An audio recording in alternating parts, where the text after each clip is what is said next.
लगातार अभियान चला रहा है। 5 जून के बाद से प्रदेश के अंदर अलग अलग जिलों ने अलग अलग प्रकार से बहुत अच्छी तैयारी। कल इंदौर में अच्छा कार्यक्रम हुआ। साथ ही साथ इंदौर में एक बड़ा काम इंदौर के माध्यम से पूरे प्रदेश के लिए हुआ। एक्सीलेंस कॉलेज का पूरे प्रदेश के अंदर 55 ही जिलों में पीएम एक्सीलेंस कॉलेज का कल हमने एक तरह से शुभारंभ किया।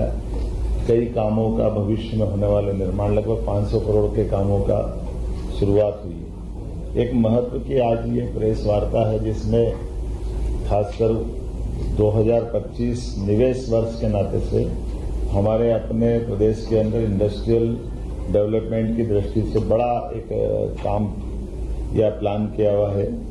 और उसी के कारण से जैसे सरकार के गठन के समय से हमने कहा था कि रीजनल इंडस्ट्री कॉन्क्लेव और प्रदेश के बाहर के रोड शो दोनों समानांतर चलेंगे। इसलिए रीजनल अर्थात पहले एक ही स्थान पर सामान्य तौर पर आर्थिक रूप से संपन्न नगर हमारा इंदौर है और इंदौर में हमारी जितनी भी समिट वगैरह हुई वो इंदौर में होती थी। अब इस क्रम को बदलते हुए अलग अलग क्षेत्रीय स्तर पर आयोजित कराए जो हमारे 6 अंचल है जिन अंचलों में अलग अलग संभावना है। तो मालवा की उज्जैन में की थी 1-2 मार्च पे और इसके माध्यम से लगभग हमारे पास agro oil and gas Pranav Rani ji ने लगभग 75,000 करोड़ की वहां घोषणा की थी।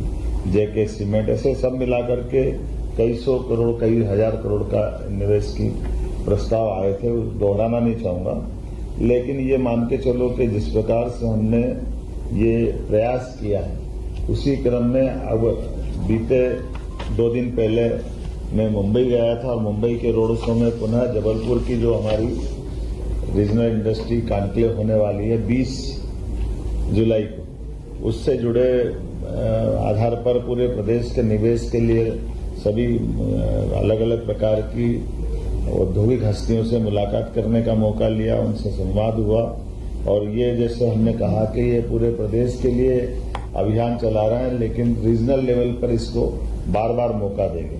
तो उस सिलसिले में अब जब जबलपुर की होने वाली है तो अभी से इसका लाभ ये मिल रहा है कि भविष्य में जो अगस्त में ग्वालियर की होने वाली ग्वालियर के प्रस्ताव भी आने लगे। जो दमोह सागर के अंदर होने वाली है सागर के प्रस्ताव भी आने लगे हैं। इसी प्रकार से रीवा और जबलपुर के लिए भी बड़े पैमाने पर लोगों ने निवेश के लिए अपना अनिल अंबानी जी तो स्वयं डिफेंस को लेकर के उन्होंने कहा मेरा जबलपुर का ड्रीम है और इसमें मैं काम करना चाहूंगा। हमने सबका स्वागत किया, सबको मौका देने के लिए। जैसे ये HK अग्रवाल ग्रेसिम इंडस्ट्री वाले इनने कहा लगभग 4,000 करोड़ का हम निवेश करना चाहेंगे मैहर कटनी जिले में। इसी प्रकार से बैतूल शहडोल दमोह पार्थ जिंदल ने 17,000 करोड़ के प्रस्ताव देने की बात कही है। महिंद्रा हॉलीडे इसके MD और CEO ये सारे लोग आए थे जिनने बांधवगढ़ उमरिया आसपास के रिजर्व फॉरेस्ट में अपने ढंग से काम की बात कही है। कुल मिलाकर के इंदौर के बाद उज्जैन के बाद जब हम इस पे चल रहे हैं रीजनल इंडस्ट्री कॉन्क्लेव की तरफ तो लगभग 35 से ज्यादा निवेशकों के अलग अलग MD से CMD से इनसे व्यक्तिगत बात भी की। कॉमन रोड शो में भी चर्चा हुई और जिस प्रकार का वातावरण बना एक तो अच्छी बात ये हो रही कि सीधे सीधे संवाद करने से कॉन्फिडेंस भी आ रहा है और उनको एक साथ की गई बातचीत के आधार पर पिछले संवाद में या पिछली बार बातचीत में कोई कठिनाई आ रही है कोई विभाग के विषय आपस के तो उनके लिए एक अच्छा प्लेटफॉर्म भी खड़ा हो रहा है कि एक बार आमतौर पर जब हम अपनी इंडस्ट्री की बात करेंगे तो वो फुल प्रूफ होना चाहिए। सभी प्रकार से कोई इसमें कठिनाई नहीं आना चाहिए। विभिन्न विभागों के समन्वय की दृष्टि से भी और निवेशकों की दृष्टि से भी और प्रदेश के हित में भी।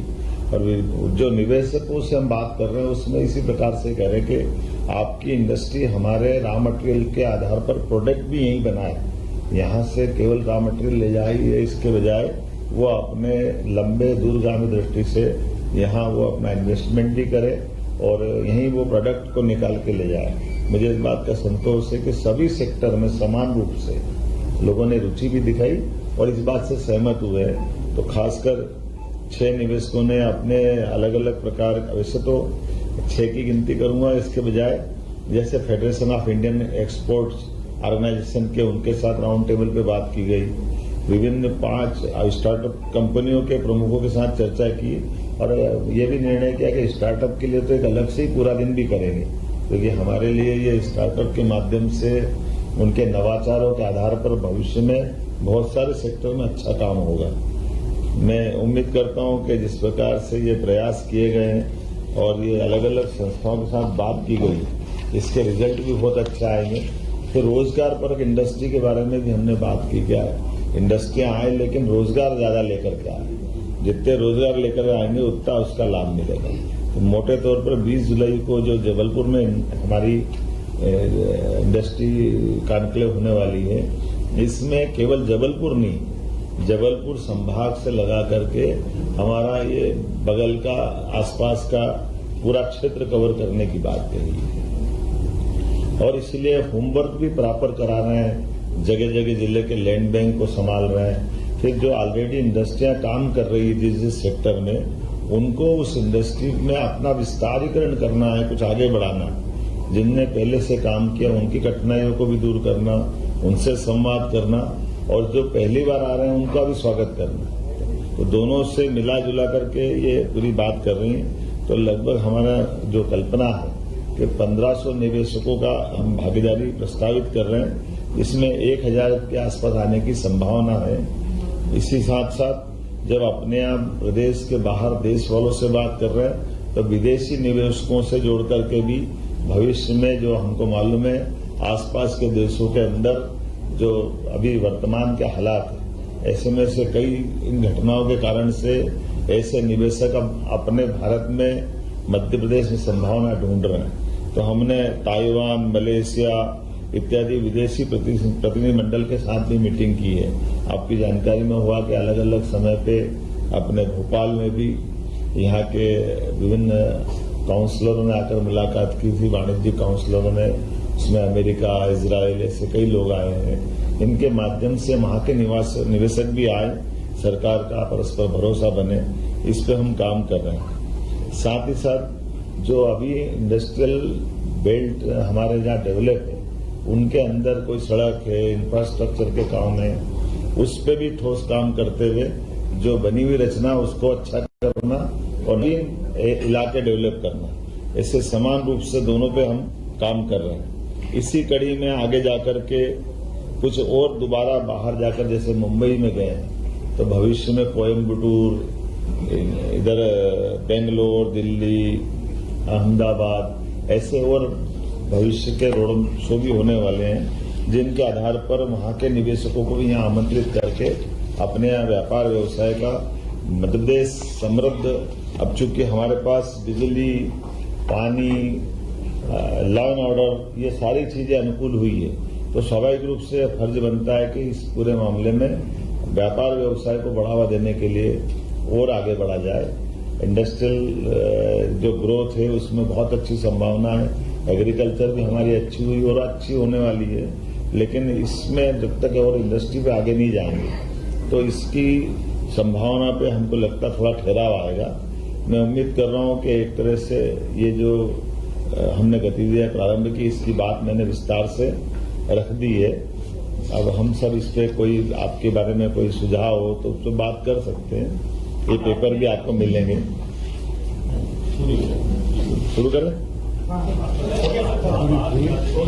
मैं कुछ और बात बता रहा था कि जो प्रचलित हमारी अभी इंडस्ट्रियों का जो खास करके प्रोजेक्ट हैं जिस पर लोग बात काम कर रहे हैं, उज्जैन में जैसे विक्रम उद्योगपुरी जो मेडिकल डिवाइस पार्क है, ये देश के 4 मेडिकल डिवाइस पार्क में एक यशस्वी प्रधानमंत्री ने ये बड़ी सौगात दी थी और मुझे इस बात की प्रसन्नता है कि पूरे देश के अंदर सबसे बड़ा मेडिकल डिवाइस पार्क अगर किसी ने डेवलप किया तो मध्य प्रदेश ने किया।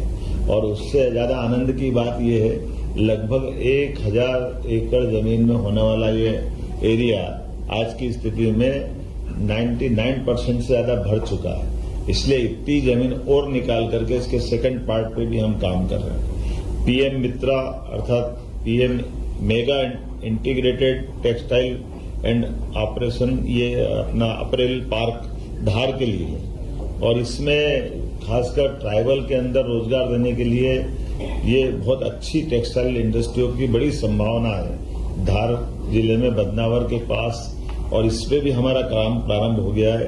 इसका क्षेत्रफल ही लगभग 1563 एकड़ का है, 1000 करोड़ का इस पे काम है।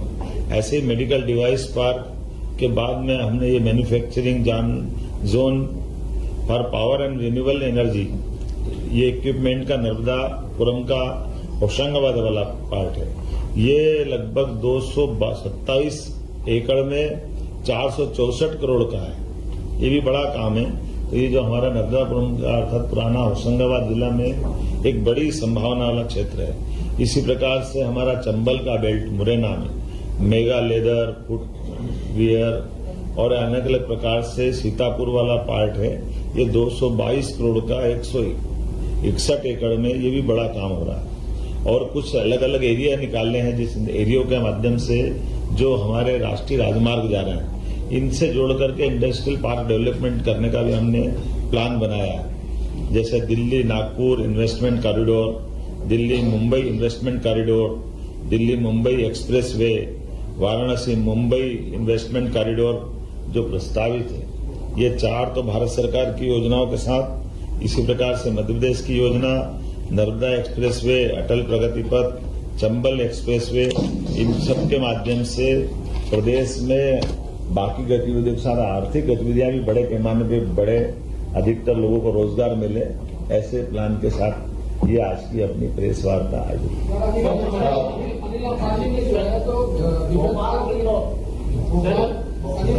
पहले हाथ खड़ा कर दे तो मेरी निगाह जमी की आवाज किधर से आ रही है।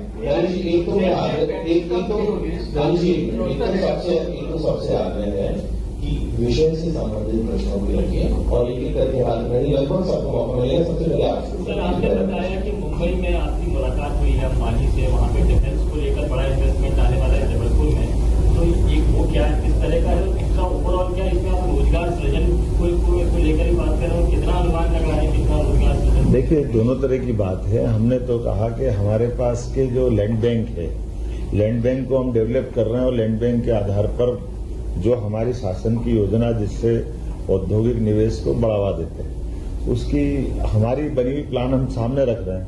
फिर वो उसमें उनके हिसाब से कुछ और एडिशन जुड़वाना चाहते हैं या उनकी कल्पना हमको जब शेयर करते हैं, तो हमने ये डायलॉग स्थापित करने का प्रयास किया है कि 1 to 1 करते हुए अधिकांश सेक्टर की अलग अलग भौगोलिक परिस्थितियां भी होती है, वहां की जरूरतें भी होती है, तो एक जैसे फ्रेम के बजाय हम अधिकतर लोगों का विश्वास ये कायम रखें कि सरकार कुल मिलाकर के आपके लिए पॉजिटिव है।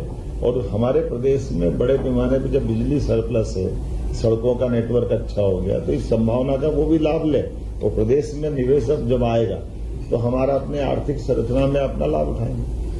और मुझे अनिल अंबानी ने भोपाल और दो जगह डिफेंस पार्क के लिए जमीन ली थी, यूनिवर्सिटी के लिए भोपाल मिली थी और डिफेंस पार्क ली थी, तीनों चारों जमीन उन्होंने वापस कर दी, निवेश नहीं किया। 4-5 साल पहले भी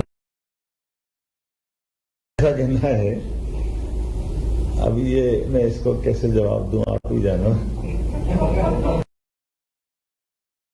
आए थे, अरे हमारी तो सुन लो, हमारी इस प्रकार की अपडेट जानकारी के लिए हमारे चैनल से जुड़े। अगर आपने अभी तक चैनल सब्सक्राइब नहीं किया हो तो प्लीज पहले सब्सक्राइब कर ले और पास में जो बेल आइकन है उसे ऑल पर सेट कर दे। धन्यवाद।